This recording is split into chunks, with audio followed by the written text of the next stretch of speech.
I had nothing. Filled with backstabbing, my whole life is disgusting. Can't believe it, gotta thank God that I'm living comfortably. Get checks, I don't believe, but she says she done with me. Burn some bridges and I let the fire light the way. Kicking my feet up, left the PJs on a PJ. Yeah, I'm a big dog and I walk around with no leash. I got water on me, yeah, everything on Fiji. Zandy boss, suicide door, brand new bag. College girls, give a nigga head in my ride. Rockstar life, so much money, I'll make you laugh. Hey, the bitch they hate, and you can't miss it, you know that. Hey, hey, off the juice, clothing got me tripping.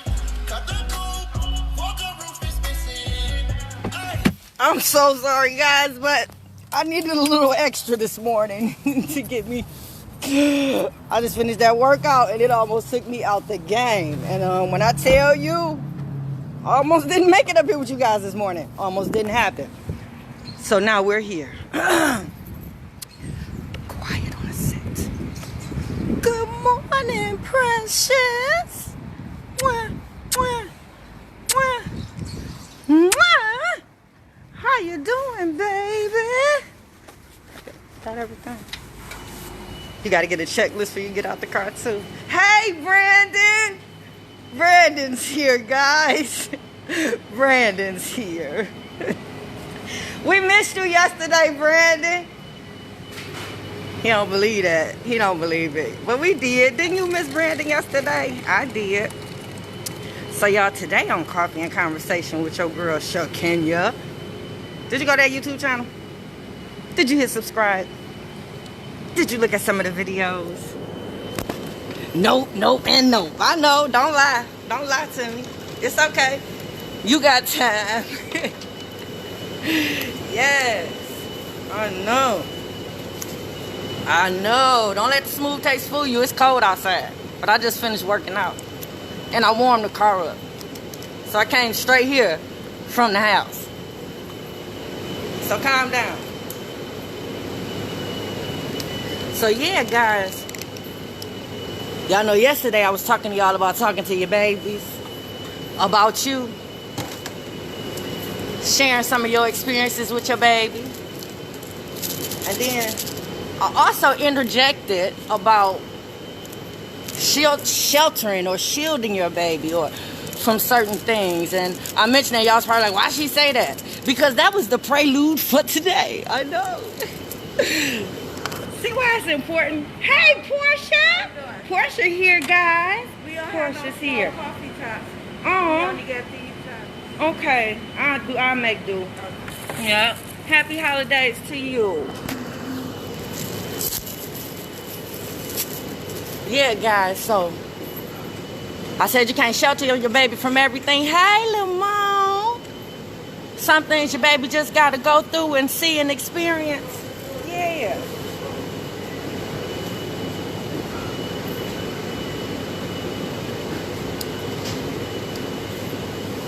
Divorce is one of them. I know. Ain't it an unfortunate thing when y'all be together, plan to be together, raise these babies together, then y'all separate? I know. And break up and hate each other and talk about one another. And then, but you know what? After y'all go through and do all that, we be forgetting we still got to raise these kids. I know. We forget about that part. Yeah, that part. So, yeah, you can't shelter them from everything. Can't shelter them from everything. So, by divorce being one, do you talk to your babies about divorce? Yeah, you should. Especially if you're experiencing it and if y'all doing it. Because I know the first thing you got to do is you got to let the babies know that it's not their fault. Yeah, because most of the kids, when they be in the family meeting, for some strange reason, they feel like they the cause of the separation and the divorce. So it's very important to talk to them about it. Hey, Brandon. I think I gave you too much money. All right, guys. Let me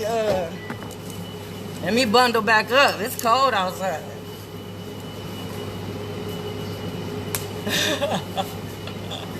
Oh, I just finished my workout, Brandon. Why you shaking your head?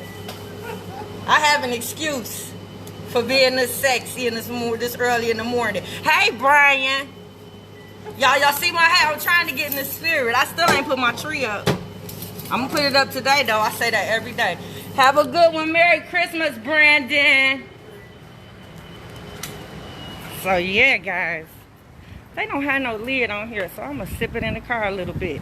Because it actually tastes good this morning. So, yeah, do you talk to your babies about divorce, the effects of divorce? Do you let them know that it's not their fault? Yeah, because everybody, we usually don't exit on a good note. So, yeah, you hardly ever divorce and actually do a safety plan or some type of plan for the baby to make sure everything is still done, even after y'all no longer living in the same household. I know. I hit that with a couple parents. They thought I was crazy. I know. I know. How could you not think about that, though? How could you not think about the effects that it's going to have on the babies? I know. They should be the first ones you think about when y'all make that ultimate decision to leave one another. Don't you think? I know I'm hitting y'all with too much too early. Damn, how am I going to do this? Okay. Let's do that. Let's close the door so I won't get snatched. I told y'all people, they've been trying to kidnap me. Some of y'all must have been looking for a perfect woman, because I've been trying to, hey, I got to, let me lock my door. So, yeah, guys, do you talk to your babies about divorce? Do you talk to your babies about relationships? Oh, my God. Parents, what are you doing here, people? What the... How are you raising these babies if you're not having these type of conversations with them? Okay, I'll go back with the divorce part. Yeah, you got to talk to your babies about the effects of divorce. You got to talk, and they got to see some of it, you know, because when y'all do divorce, sometimes one parent ends up on the bad end of the financial stick. Yeah, they're usually stuck with most of the financial responsibility. They're usually left to fend for themselves because chances are the other person ain't about to help them get it together. Nope, that's not going to happen. So therefore, you know, the child is in the midst of all that. So what do? You keep that baby from that parent just because they're financially challenged or going through some issues financially because of you? Nope, you don't do that. Because I've had it happen in the meetings. Yep, I've had parents actually do that thinking they're doing a good thing. But no, because to be honest with you, that child needs to see that.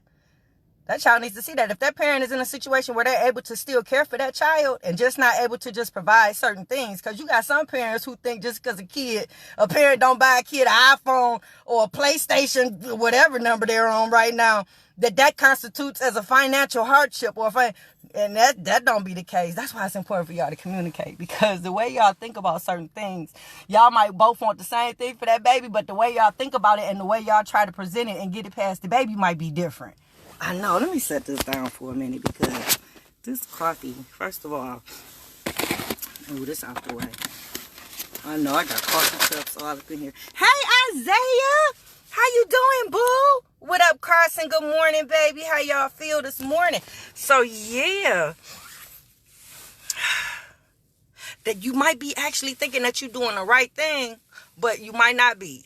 So that's why it's important for y'all to talk, because if y'all communicate, then maybe y'all can come up with a remedy, or y'all can come up with something together collectively that might involve both of y'all point of views to where y'all still be able to convey the same message. I know that's a lot. That's a lot. I know that's a lot to ask for somebody that you had a baby by. I know. So do you talk to your babies about that? You know, like for instance, it was important for my babies to see that. I hate that they had to go through it. I hate that oh my God. It is so hard on children. Divorce is so hard on babies. Like, I wish if we thought about it through, and when I say thought about it, like, because some of y'all don't understand when I say, before y'all make that decision, y'all actually sit down and think about it. And then when y'all think about it and y'all come up with, okay, this is what we're going to do, then the next step would be for y'all to sit back down and come up with a plan on, okay, what are we going to do now? What responsibilities are you going to have now that you're out the home? And yes, you got, because little Billy and Johnny and them and Sue, they still got to continue to school. They got to do this, that. So that is very, very important. So I'm telling you, if you took a minute to put that baby first and think about some of the things before you do it, you might not do some of the stuff that you do. Yeah. So you need to talk to your babies about divorce, because yeah, it was important for my babies to see that. You know, they saw the strength, they saw the courage, they saw my character, they saw so much Because you got to keep in mind, remember when he left his daddy. So now that he's gone, I had an extra mouth. I had 2 extra mouths to feed. I had my baby and I had his daddy because nobody helped me financially with him. I didn't throw that in there the other day, did I? No, I did not. No, I did not. Fix it, Jesus. So therefore, the hardship and us, we lost the house. Yep, we never were homeless though. Thank God. Thank God. Oh, thank God. That's why I praise him. I praise him every day, baby. I praise him. Even when things do not seem like they're going in my favor, it does not stop me from praising him and still feeling the same. I'm going through stuff now. You can't tell, though. Why? Because I'm blessed and highly favored. Yes, so therefore, we lost the house. And I bought that house. That was my first house. Yep, I bought that house with my own credit and everything. I had a low interest rate. I know. But I lost the house. My credit was damaged. We were never homeless. I was able to transition into another house and fix it up. It took me about a month, day and night, in candlelight, painting and fixing this house to get it ready for my baby so that we can transfer from the house that I lost to the house. It was important for them to see that. Because we never went without. We never went without. We always had. We didn't have abundance or a lot, but we always had. So we was able to make a smooth transition from that house to that house. Yeah, and they were with me through the whole ride. And then from that, we went to another transition. They was there for the whole. But your babies have to see that. It's just something about the character or something that it builds. It's something to it from them to actually see it. And as a parent, it's your job to make sure that transition be just as smooth. It helps sometimes when y'all sit down and talk together, like I said, and come up with a plan and decide like this is what's going to happen. And even in some cases, I helped one family to where they was ready to put the daddy out like right after the family meeting. They were able to talk and we came up with a plan to where it allowed the dad to stay in the home for an extra 6 months. That way when when that time came, he was just as able to leave and still keep that same like balance and stability between the 2 households with the child. I know that was amazing because I didn't think they were going to let me do it because they really wasn't on board at first. They really wasn't. So yes, it's very important for you to thinking, even when it comes to things that you want to shelter your baby from, it's important that you guys talk about that because you might want the child to see something and be exposed to something that's to where the other parent might not be. And then maybe y'all can talk and come to a medium at that point. You know, the reasons why. Why do you want the baby to know this? Or why do you feel the baby needs to be exposed to this? Okay, well, if I don't like that way, well, maybe we can find another way because I think that's a good idea. Yeah, when you're dealing with children, that's exactly how your conversation's supposed to be, all the way down to the T. Because, yeah, you can't leave no gaps nowadays with these children. Have you seen their role models? Have you seen the people that they look up to? Like, you can't leave no gaps. Like, you got to be there at every step of the way. You got to provide and put people in position to be there. Like, you can't leave no gaps with this baby. Like, that circle got to be so tight.